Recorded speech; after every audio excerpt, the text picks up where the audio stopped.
Devocional Tudo para Ele de Oswald Chambers, 16 de janeiro. A voz da natureza de Deus. Ouvi a voz do Senhor que dizia: A quem enviarei e quem há de ir por nós? Isaías 6:8. Quando falamos sobre o chamado de Deus, é comum nos esquecermos do aspecto mais importante desse chamado, isto é, a natureza de quem nos chama. Há muitos atrativos nos chamando todos os dias. Alguns desses merecerão nossa atenção e respostas, outros nem serão ouvidos. O chamado é uma expressão da natureza daquele que chama, e somente aqueles que têm a mesma natureza estão habilitados a reconhecer esse chamado.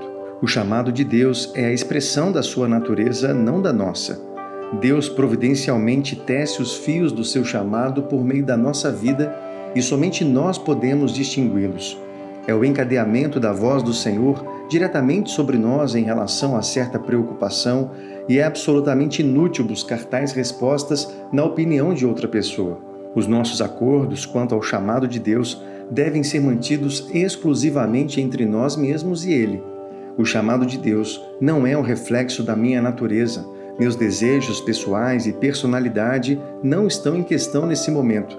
Enquanto eu me debruçar sobre minhas próprias qualidades e características e pensar em minhas aptidões, jamais ouvirei o chamado do Senhor. Entretanto, quando Deus me traz para um verdadeiro relacionamento pessoal com Ele, estarei na mesma condição em que Isaías estava. O profeta estava tão sintonizado com Deus devido à grande crise que tinha acabado de suportar, que o chamado de Deus penetrou profundamente em sua alma. A maioria de nós não consegue ouvir nada além de nós mesmos. E também não podemos ouvir nada do que Deus está dizendo. Todavia, ser conduzido ao lugar onde podemos ouvir o chamado de Deus é algo profundamente transformador.